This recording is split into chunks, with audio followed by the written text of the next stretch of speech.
সংসদ থেকে বের হতে হতে 2-3 এমপিদের সাথে তো দেখা হয়, তো সরকার দলীয় এমপিরাও সিরিয়াল দিয়ে বের হতেছে, আমরাও বের হতেছি। তো হাত মিলাইতে মিলাইতে বলতেছিলাম, আমার ফ্যামিলি কার্ড যত না দরকার, তার চেয়ে আজকে মানুষ আওয়াজ তুলেছে তেল পাওয়ার জন্য একটা কার্ড দরকার। মজা করে আমরা কাছাকাছি আর কি এমপি, তরুণ বয়সের। আমি বলতেছিলাম যে ভাই, তেল পাম্পে পাবেন কিভাবে? তেল তো সব নিয়ে এসে জমা করা হয়েছে সংসদে।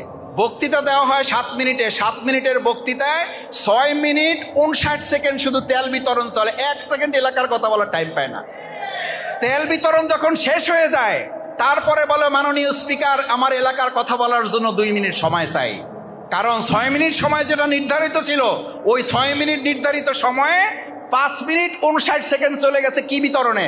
এই জন্য আমরা বলি সংসদে তেল বিতরণ বন্ধ করেন, তেল বিতরণ অক্টেন এখানে পাম্পে নিয়ে আসেন। পাম্পে তেল বিতরণ না করে এরকম সংসদে তেল বিতরণ করে ফ্যাসিস্ট হাসিনার পতন হয়েছিল, হেলিকপ্টারে উঠেছিল, সকালে নাস্তা করে দুপুরে খাইতে পারে নাই, তার আগে দেশ ছাড়তে হয়েছে। তেলবাজি বন্ধ করেন, বাস্তব কথা বলতে শুরু করেন। বাস্তব কথা না বললে মানুষের মন জয় করতে পারবেন না।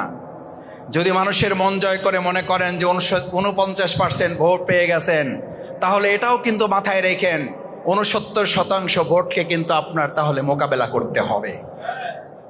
আমরা আপনাদের বিরোধী নই, নাম বিরোধী দল, কিন্তু আমিরে জামাত বিরোধী দলের নেতা ডাক্তার শফিকুর রহমান পরিষ্কার বলেছেন, আমরা বিরোধী দলে থেকে যৌক্তিক কাজে আপনাদের সামগ্রিকভাবে সহযোগিতা করব, কিন্তু অন্যায় অযৌক্তিক গণবিরোধী কোনো বিষয় হলে সামর্থ্য অনুযায়ী জনগণকে সাথে নিয়ে প্রত্যেকটা বিষয় আমরা মোকাবেলাও করব।